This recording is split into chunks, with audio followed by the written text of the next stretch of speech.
My name is Garielle Baker, and I'm an artist from Harlem, New York. My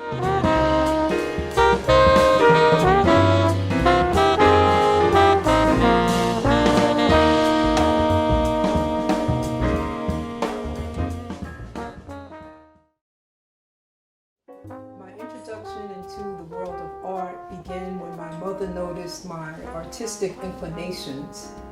She took me downtown and enrolled me in a watercolor class at the Art Students League on 57th Street. There I met a wonderful teacher. Her name was Ethel Katz. Mrs. Katz helped me to develop and learn about watercolor technique. Now that I think about her in retrospect, is that she actually, even at 10 years old, just gave me the space to develop and flourish as an artist. I began painting seriously around 2015. I had one painting that I had started and was taking my time to complete.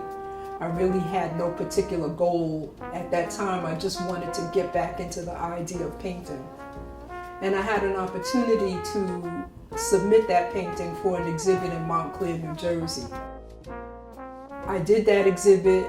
It was very successful because my goal was really just to have my art on display somewhere. Hi, my name is Janine Myrick, and I'm the proud owner of Garielle Baker's first piece of art that she sold. It's kind of funny how I came to purchase that piece of art. I went to Garielle's first showing in Montclair, New Jersey. I loved the painting. I knew that it would go with my living room. After starting to paint, after a 30-plus year hiatus, I knew I didn't want to do still live painting anymore. But I wasn't really sure what I should focus on. I stumbled on the book on feng shui. I decided to go with metals. And I usually do research on the particular metal that I'm interested in painting.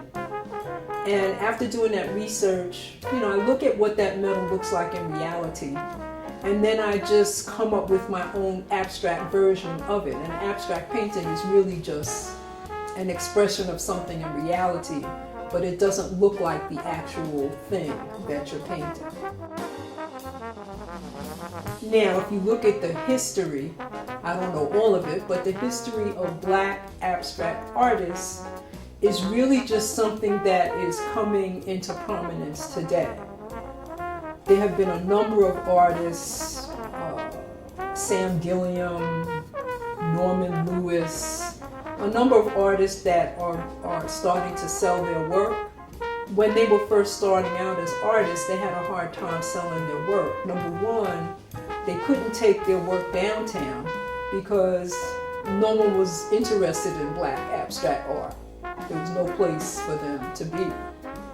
Coming uptown was also difficult. No one was interested because up here, everybody was looking at Black political social commentary, and they were doing abstract. So they were really marginalized and didn't have a place to be. I met Doji and Phyllis Badima at Abyssinian Baptist Church, where we are all members.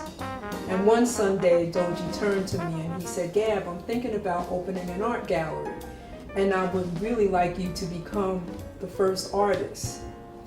I was kind of shocked because Doji had never mentioned anything like this to me. I didn't really even know that he was interested in art per se. The other thing that was interesting about it is that I had put a Post-it note on the wall in my bathroom, unbeknownst to him, that said, "I have a solo art exhibit in Harlem." So I'm thinking to myself, wow, this is really manifesting. Anyway, we talked about it for a few weeks. We discussed, what we both expected to happen and how we would implement it. And that solo art exhibit started back in July. We had a soft opening, and they actually kept my show there until the end of September. Being in Harlem has been a big boost, I think, to my artistic journey. Mainly because of the energy that's here now. There are a lot of galleries here now opening all over the place. And I view that as opportunities. One of the reasons that I was so happy to have my solo exhibit at Kente Royal Gallery is because the owners there, Doji and Phyllis, you know, they are focusing on artists of the diaspora. And in their view, a lot of us just don't have a place to be, just don't have a place to exhibit our art. And so they have opened that gallery as a place for us to be. But more and more galleries are moving uptown, they're opening all over the place. We know Harlem is becoming more and more gentrified, but there's not necessarily always a market for our work. So I feel like Harlem is a great place to be, and I think that my timing is good.